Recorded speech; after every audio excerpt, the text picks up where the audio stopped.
All right, everybody, so sitting next to me is Chris, Director of Product Design at Lucasfilm. And Chris, literally moments ago, I experienced the partnership with you and Lego and the Smart Brick system. And I'm telling you, I was feeling things. I was giddy, I was goosebumpy, I was screaming. I would have screamed if this wasn't a more professional environment. But I mean, that is the magic that you and Lego have really come together here. And I would just love to hear, your involvement. We know that there's been a partnership for a while, but this is another level.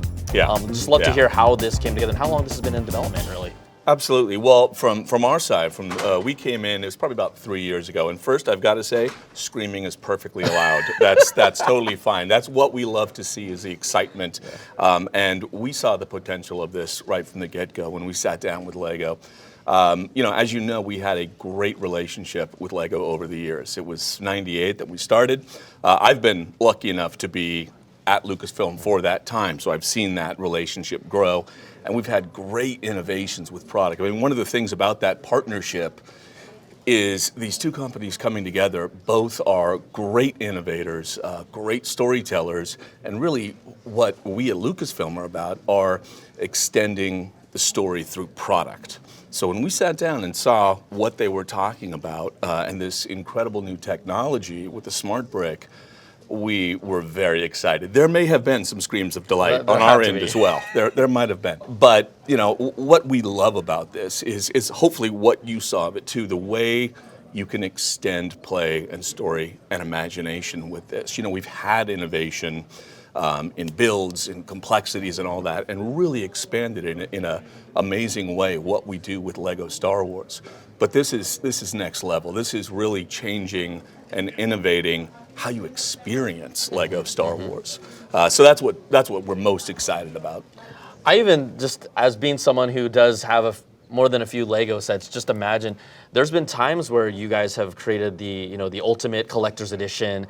And I don't even know what that next one is going to be called with the Smart Brick, but it allows you to not only do that. We have these sets like the Death Star. Those vehicles then, through refreshes and Smart Brick system integration, can then tell whole new stories for kids, for adults. I mean, it's crazy. That is, the storytelling possibilities are endless on this, and you bring up a great point, because we have this, what we're looking at is really kid play with these, and that's one of the things that's been a real learning for us, is seeing how kids use this platform to do imaginative storytelling on their own, and just what you're talking about, create their own stories. And we're so excited to see where they go with it, what new stories they can tell, the interactions that the bricks and the tags can cause. So it's just really wide open, and we do have still all of our other lines as well. So, the UCS, the high end. So, I mean, we're really expanding what we can offer, but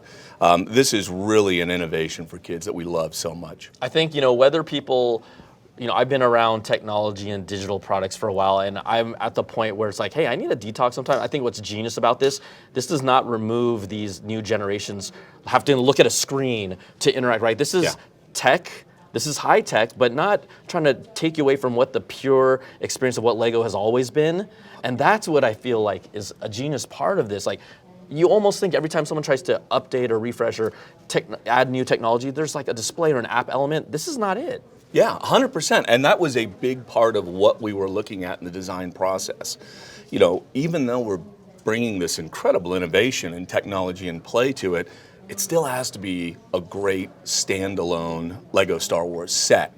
And it still has to have all that fun and play and construction that Lego Star Wars brings. So, you see these models, they have great sort of traditional Lego Star Wars play. You've got the stud shooters on there. It's a great build. We did purposely design them a little bit in a different style to kind of age them down and differentiate from what we've done before. So they have their sort of own design architecture to it. But again, we're expanding what Lego Star Wars play is. We're not, recreating anything or changing it up. It really works. And it's integrated, as you said, with other Lego Star Wars systems. I mean, it's the Lego bricks, right? It's incredible. So we know that the Star Wars Lego sets, the debut of Smart Play is going to be sometime in March, from what I gather. There's 3 Star Wars sets, correct? These are the all-in-one sets, that you see here that have the smart bricks and the tags and the smart minifigures in them. These will be going on pre-sale actually tomorrow, so on Friday. Okay, I'm glad you didn't say yesterday because I would have missed it. No. It is the 9th. They go on pre-sale, but then in March, they will hit in select markets, and we will have, and there'll be more announcements in the time to come. Oh yeah. So as we see, we're not quite ready to share everything just yet, but definitely this is just the tip of the iceberg. Man, all right. Well, thank you very much, Chris. Absolutely. Incredible. Thank you very much. We're all looking forward to all of this. So thank you. Fantastic. Yeah. All right. Thank you. In case you didn't know, I still can't get enough of what I've been experiencing today. Joining me, Tom, the head of the Creative Play Lab over at LEGO, and also the man on stage during the announcement. So you've been talking all through CES, but this is your first time here at CES. I'm curious, what was that decision? Right? How do you guys come to that? Like, CES is the place where you want to launch this. Absolutely, super question. So, I mean, traditionally at the LEGO Group, we'll do product drops. We'll go to places that are appropriate for the product. But we wanted to show a platform here. This is more than just an individual product. This is a platform that we hope will last for many, many years. And that's a different place. We also, if I'm honest, are quite proud of some of the technology in there. So we really wanted an environment where people think about platforms, think about long-term technology, and we can have some good discussions about a little bit more of the technical side of things. And I think CES is one of the best places to do that. So that was why we came. When did actually the first conversations around Smart Play start? It's even before, right, you coming to CES, right? Yes, it was about 8 years ago now when we first had the concept that we wanted to do this. It took us a while to figure out exactly what it meant, what it would take, and to really convince ourselves that the play that we wanted to search for was there. But once we got that, maybe about 6 years ago is when we started getting really into detailed technical development. So it's been a little while, but good things take their time. Well, when you talk about taking some time, you've been involved with LEGO Group for quite some time. This is a huge, generational. I mean, I don't even know if that's even a proper word of how big of a leap this is from a standpoint of the fundamentals of LEGO are there, but you're now bringing all this new technology, new ways to really open up playing with and interacting with it. How does that feel for you being with this group and being a part of this massive jump, right? Like the brain power that is involved in this, man. Well, I mean, it's a real privilege, The Lego system in play, the bricks, they're timeless. Like, we all grew up with them, that it's a brilliant system. And all we're doing here is trying to add an additional layer. We're not trying to change it, we're trying to add something there. But the privilege of being able to add a little something, a new layer, a new way to play on top of what frankly is a pretty timeless way to play. It's a real privilege, and I'm very grateful for it. May I ask, for you being involved with this, maybe what were some of the challenges? Because you had to kind of obviously define this from scratch, right? And go through iterations. We know how technology, before anyone even sees it. So what were some of those, I guess, challenges or maybe some that stick out in your mind of things that you had to navigate? Well, I mean, just the simple thing in we're so used to screens these days that, simple things, how do you tell the user what's happening if you don't have a screen? We're so used to doing it with screens, but actually we're much less used to doing it with sound and other types of things.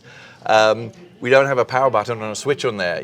Actually, that's an engineering challenge to have something that, stays useful, and when you take it out of the box, comes alive, and yet you don't switch it. But you know what kids are like. They're not going to remember to turn the switch off, and then the moment they want to play with it, the battery would be dead. So we wanted to solve that challenge, and actually that's a hard challenge. At the other end of the spectrum, we have a sensing technology in here that I think is really quite sophisticated, the brick-to-brick sensing technology, and that required us, to design an ASIC. We couldn't even really complete the technology until the ASIC was working, and that's a very challenging way to develop. And then manufacturing, these things are very small, they're very highly integrated. Lego bricks themselves have very tight tolerances because we want the clutch power. And manufacturing at scale at very tight tolerances for highly integrated systems that have wireless power, they have super sophisticated sensing, and they have audio in there. Those are things that you want to sort of separate, pull apart, and put some distance between, and we weren't doing that. So like a huge range of challenges, and those are the technical challenges. Ultimately the real challenge, the real reason we're doing this is to make great play. And when you're doing great play that's new, that people don't know what to expect, it takes a while to figure out what is great and what you just think is great, but actually doesn't stand the test of kids. whether it's kids or adults, I was making audible like squealy noises, laughing out loud. Right? Yeah. It's really what I think is genius about this, and all the work that your team has done is getting those reactions from grown-ups, adults, and kids to feel things with a plastic brick. Right now, Lego has that that everyone knows what a Lego is. Everyone has memories tied to it, but now to kind of almost reinvigorate that feeling you once had. I mean, that's incredible. That's what you guys like gave to us. I can only say thank you for that, because it was so fun and amazing. I mean, that really pleased me. We really wanted to add an extra layer of imagination, and really unleashing the user's imagination. We didn't want to give or take away imagination. We wanted to give a playground, make the Lego bricks an even bigger playground. And by the sounds of it, at least for you, it's working. Yeah. So I do hope it works for others as well. Okay, just a quick thing. I know many of these components and pieces are like your children, or someone you love so much. Is there any specific character in the smart brick set with this new platform that you enjoy the interactions with the most? I mean, there's so many, but no, I'm not gonna. Oh, he's not gonna do it. I'm not gonna choose my children. People ask me what's your favorite Lego brick, and I can now say. You can't even do that, I can now say it's the Lego Smart Brick. But okay, until there you go. That's a good one. But I can't. I'm not going to choose a favorite character, because the real reason is it's the fun of watching other people find their favorite. Because there's so many little moments. If you've been around these sets, we won't give them all away. Too much to discover, but there's so many moments. It's the joy of watching everybody find their own moments. Well, just for me and many people watching, I just want to say, thank you for your talent, your brain, and just the joy that you're giving to so many people. And I think that's obviously invaluable. So I just want to say thank you, and on behalf of people watching and myself, this is the next thing. I mean, I appreciate that, but it's a huge team. The brains are yes, them too. The brains, in many different good places. Man, good man. Giving credit to the team. I absolutely. appreciate that. It's not about me. It's about literally hundreds of people that have worked for. Done some incredible work to do something that we really hope will light up kids' eyes. All right. Well, thank you, Tom. Appreciate it, and Cheers. can't wait to see it all keep on going. Appreciate it. Thank you. Great to see you.